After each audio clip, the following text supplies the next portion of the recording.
Modi Jinping భేటీలో కీలక పరిణామం చోటు చేసుకుంది.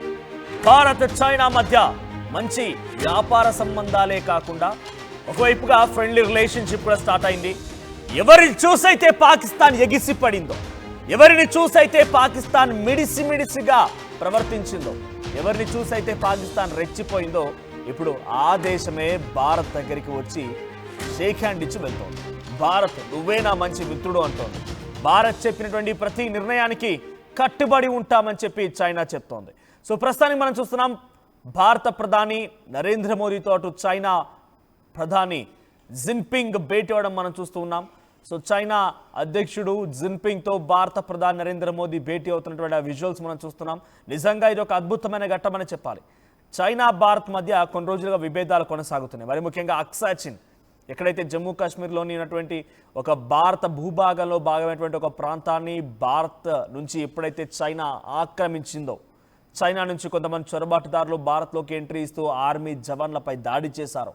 అప్పటి నుంచి రోజు రోజుకి యుద్ధం ముదురుతూ వెళ్తుంది.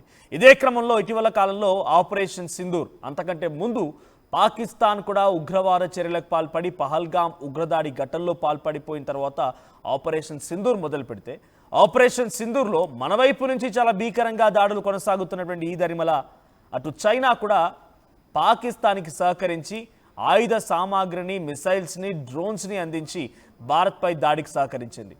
పాకిస్తాన్ ఒక రకంగా మిడిసిపడింది, పాకిస్తాన్ రెచ్చిపోయింది. పాకిస్తాన్ చైనా ఒకదింపుడు చర్యలతో కొంత మేమే చాలా గొప్పోళ్ళం, మా అంతటి వాళ్ళు లేనట్టుగా అహంకారపూరితంగా ప్రవర్తించి దాడి చేసే ప్రయత్నం కూడా చేసింది. కానీ ఏమైపోయింది?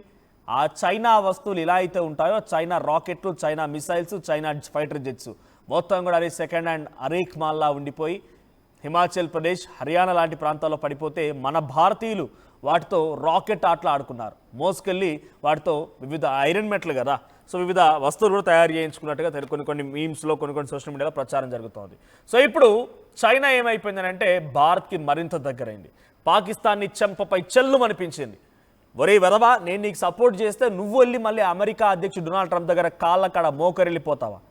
అమెరికాకు నాకేదో విభేదాలు ఉన్నాయి, ఈ నేపథ్యంలో నేను కూడా కొన్ని దేశాలను చేరదీయాలి కదా, అమెరికా లాంటి అగ్రరాజ్యంతో పోటీ పడాలి కదా అని చెప్పి నువ్వు పిచ్చి కుక్కవని తెలిసిన, పాకిస్తాన్ ఓ పిచ్చి కుక్క అని తెలిసినా, పాకిస్తాన్ ఒక దుర్మార్గుడు, దుష్టుడు, నయవంచకుడు అని తెలిసినా కూడా అరే పోనీలే ఈ కుక్క నా దగ్గర ఉంటుంది కదా, నాకు కాపలాగా ఉంటుంది కదా అని చెప్పి పెంచి పోషించుకుందాం అనుకున్నాను. కానీ నువ్వు వెళ్ళిపోయి మళ్ళీ ట్రంప్ దగ్గర సహవాసాలు చేస్తున్నావు, ట్రంప్ దగ్గర నీ ఆటలాడుతున్నావు అని చెప్పి చైనా కూడా పాకిస్తాన్ని పక్కన పెట్టి భారత్తో దోస్తీ స్టార్ట్ చేసింది.